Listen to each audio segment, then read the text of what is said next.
Bienvenue à bord, bâtard. Hello les bâtards, j'espère que vous allez bien. Aujourd'hui on se retrouve pour une nouvelle vidéo où on va vous montrer comment on construit les planches qui vont constituer la coque du bateau. Alors justement, juste avant qu'on passe à cette étape de la coque, il va falloir qu'on fasse un petit point parce que ça fait très longtemps qu'on ne s'est pas vu. Ça fait environ 4 ou 5 mois qu'on n'a pas sorti de vidéo sur YouTube parce qu'on manque de moyens tout simplement. On n'a personne pour s'occuper de ça à l'heure actuelle, donc c'est un petit peu compliqué. Mais on avance beaucoup, vous pouvez le voir derrière moi. La dernière fois qu'on s'est parlé, il y avait juste de la quille. Maintenant, c'est quand même assez fou de se dire que le bateau prend forme quoi. Et cette vue là, je sais pas vous, mais moi j'apprécie. La dernière fois que je vous avais vu, on avait parlé de la rablure de la quille, donc on va aller voir ça tout de suite. Donc la rablure, je ne sais pas si vous en rappelez, mais c'était donc la première tranchée que l'on faisait, la première section, la première coupe que l'on faisait dans la quille. Donc c'est cette petite partie-là, c'est de ça que je parle, bien évidemment. Et c'est là qu'on va venir glisser la première planche de bordée. Donc là, vous pouvez voir qu'on a quand même pas mal avancé, mais j'ai pas envie de vous spoiler tout de suite. Mais donc c'est ici qu'on va venir, du coup placer la première planche de bordée pour après constituer et monter toute la coque. Donc là typiquement à l'intérieur du bateau, si on regarde par en dessous, donc la rablure était ici. Et là on a la première planche de bordée et si on regarde par dessus, du coup nous avons notre première planche de bordée qui vient se caler dans la rablure et ça c'est tout le long du bateau. La rablure c'est fait, maintenant je pense qu'il y a un petit détail qui vous a peut-être marqué au niveau du volume global, c'est potentiellement les couples.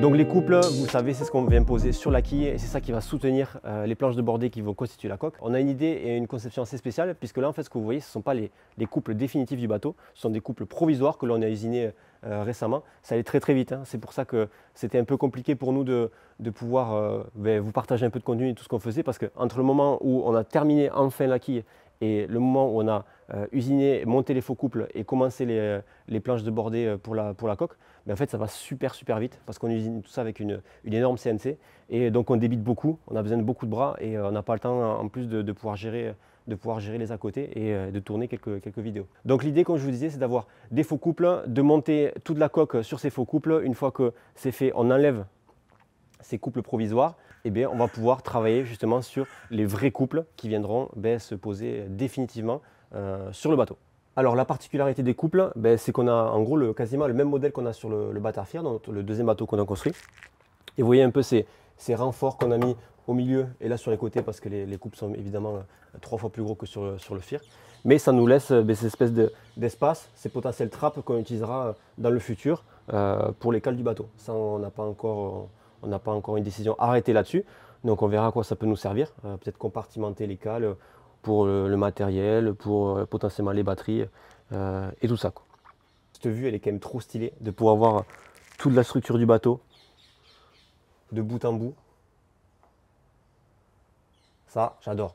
Voilà un petit peu pour les updates sur le bateau, ce que vous avez vraiment loupé. Donc la rablure de la quille, évidemment la pose de tous les faux couples du bateau.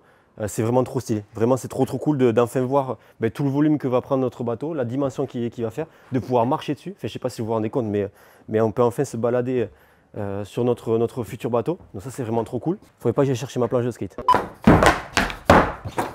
Je vais me tuer. On va arrêter là. C'est juste trop cool. On est vraiment trop content. Là, vous pouvez demander, mais il n'y a pas grand monde sur le chantier, alors qu'on est dimanche. C'est normal, c'est parce qu'on est avant 10 h. Donc le chantier n'a pas officiellement démarré. Et évidemment, on essaie d'éviter le bruit parce que je ne vous cache pas que quand il y a des dizaines de personnes qui viennent ici, c'est un peu plus compliqué de pouvoir tourner tranquillement sur le bateau, quoi. Mais parlons-en justement. Depuis la dernière vidéo, on vous avait parlé qu'on avait pris quelques milliers d'abonnés sur Instagram car c'est un post, ça a continué. Là, on est quasiment 35 000 maintenant sur Instagram et ça nous a permis de pouvoir agrandir considérablement la communauté des marins. Donc les marins, ce sont les bénévoles qui viennent nous aider tous les samedis et les dimanches. Peu importe leurs compétences, nous on cherche juste des gens qui sont motivés. Pour vous inscrire, il faut aller sur bâtard.fr, il y a un formulaire d'inscription qui est très simple. Dès qu'on a reçu votre candidature, on vous communiquera les plannings de chantier et vous aurez juste à vous inscrire tranquillement sur WhatsApp et nous rejoindre dès ce week-end pour construire le dracar le plus rapide du monde. Donc comme je le disais, tout ça est parti un peu d'un post Instagram, mais il n'y a pas que ça, puisqu'on a été bien meilleur cette année au niveau de la gestion de l'événementiel. On s'est tenu à l'organisation des journées portes ouvertes tous les derniers samedis du mois, le samedi après-midi.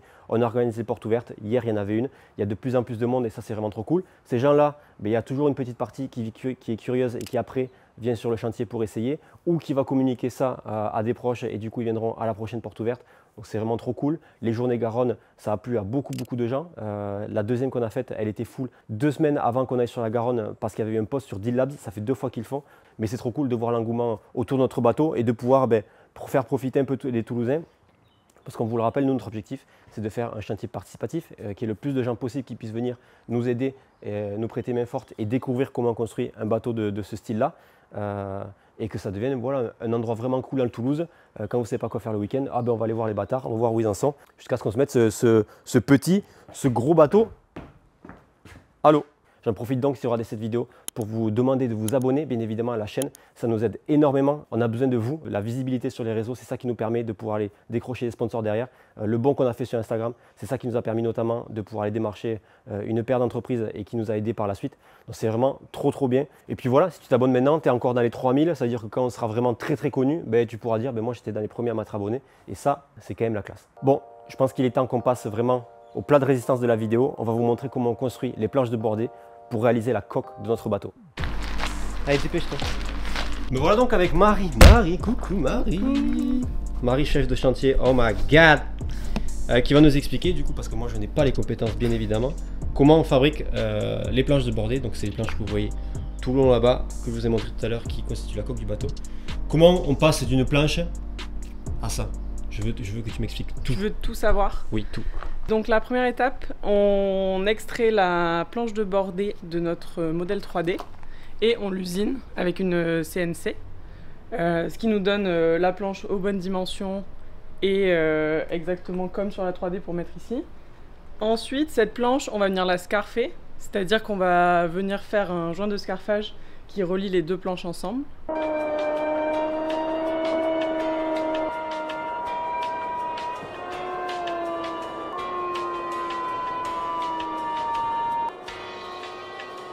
En gros, le joint de scarfage, c'est ce qu'on a fait aussi sur la quille.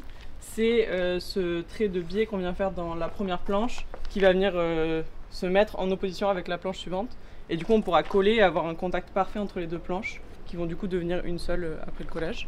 Une fois qu'elle est scarfée, on vient poser les planches de bordée de l'étambot vers l'étrave, donc de l'arrière vers l'avant, parce que les scarfs se superposent dans ce sens-là. Et ça, c'est juste parce que le premier scarf il a été fait comme ça ou c'est parce que le scarf va dans le sens de l'eau. D'accord.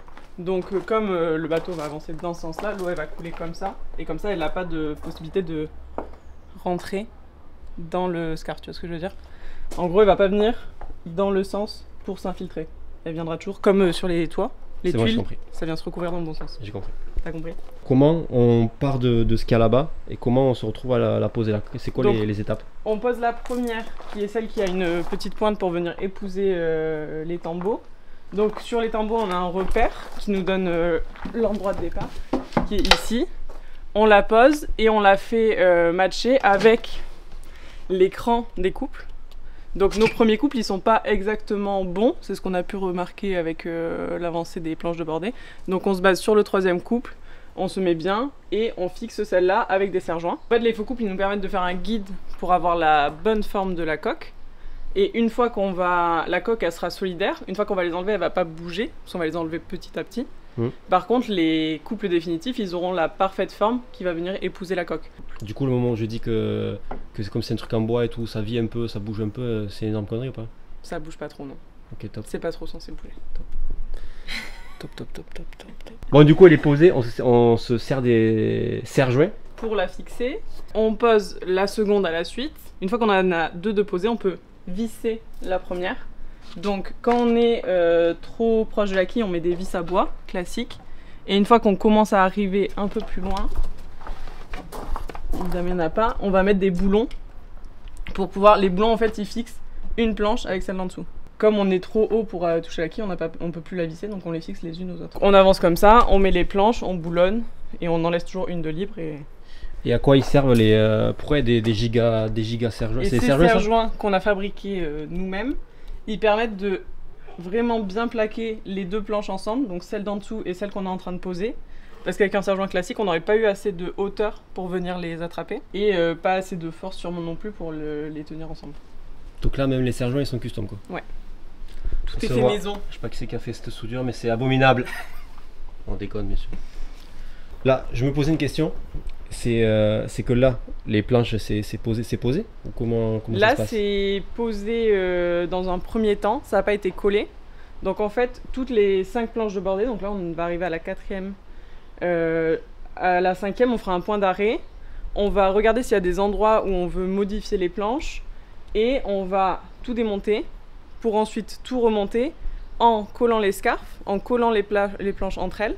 Donc là, l'étanchéité sera fait avec la colle ou il y aura en plus après, il y aura le Non, fibrage et la résine? la colle, elle permet juste de faire tenir les planches entre elles en plus des boulons. Et ensuite, il y aura la résine, la fibre qui viendront faire l'étanchéité. Ok, donc là, ça veut dire que tout ce qui est en train d'être fait là, Oui. en ce moment-là, c'est genre dans 2 bordées, on arrête, Oui. on démonte tout, on voit s'il y a des problèmes ou pas. Et puis après, si on dit qu'on est ok, on passe, on monte d'un cran. C'est ça, on fait ça. D'accord. Et là, du coup, on fait des tests pour savoir quelle colle on va utiliser pour coller les scarfs ensemble. Ok, c'est noté. Très bien, merci Marie. Avec plaisir. À la prochaine sur YouTube. Ouais, top. Comme vous le savez, tous les ans, on part en expédition au mois d'août. Cette année, on continue tout le mois d'août pendant 4 semaines. Mais cette année, on ne part pas avec notre bateau, notre Batarfir. On va le laisser là tranquillement à la niche, puisqu'on va changer de taille, de gabarit. On va retourner sur le Saga Farman. Le Saga Farman, c'est un bateau norvégien construit par des amis à nous qui fait 21 mètres de long, mais sur lequel on a déjà été formé il y a quelques années. Et maintenant, on va avoir l'occasion d'amener la majorité de l'équipage par rapport à la dernière fois et d'essayer de le gérer un peu par nos propres moyens. Donc ça va être trop cool, puisqu'on va pouvoir beaucoup se former. Et c'est un peu une marche entre le FIR et Orkan. Il y a Saga Farman, donc le FIR on le maîtrise, c'est bon, on est rodé. Saga Farman, on a commencé mais il nous manque un petit peu. Une fois qu'on sera ok, on pourra passer à notre bateau qui est à côté et on sera tranquille quoi. Voilà un petit peu l'idée. On part pas en Scandinavie, leur bateau l'année dernière il a fait une énorme trip depuis Tonsberg jusqu'à Istanbul. Donc là le bateau il est en Croatie et on va aller le récupérer et en fait faire le tour de l'Italie pour aller jusqu'à Rome. Donc on va naviguer un petit peu par chez nous, on va faire le tour de la botte de l'Italie et se retrouver à Rome. C'est vraiment trop cool de se dire qu'on va ramener un dracar sur le fleuve à Rome. Alors je sais pas comment c'est foutu là-bas, je sais pas si on pourra faire une photo avec par exemple je sais pas le Colisée et le bateau parce que je sais pas comment le fleuve est agencé, mais ça serait trop cool. Donc voilà un petit peu l'idée. Je vous invite donc à nous suivre sur Instagram parce que c'est là qu'on va communiquer le plus évidemment pendant notre expédition. Ça commence le 1er août et ça finira quasiment le 1er septembre, quelque chose comme ça. On va évidemment faire un documentaire. D'ailleurs, on vient de sortir le documentaire de l'expédition de l'année dernière, qui était en 2023, où on a parcouru toute la côte norvégienne des îles Lofoten, donc au-dessus du cercle polaire jusqu'à Bergen avec le Batarfir qui est juste à côté. Et le documentaire Airfaring 2 est sorti sur YouTube depuis une semaine. Je vous invite à aller le voir. Une preview ici. Je pense qu'on a fait le tour. Si on fait un gros résumé, là qui est terminé, on a posé les faux couples, on est en train d'attaquer du coup la constitution de la coque avec la fabrication des planches de bordée. On part en expédition pendant tout août. Tenez-vous au courant de tous nos événements sur notre site et notre Instagram. Et on se voit dans une prochaine vidéo. Allez, ciao bande de bâtards.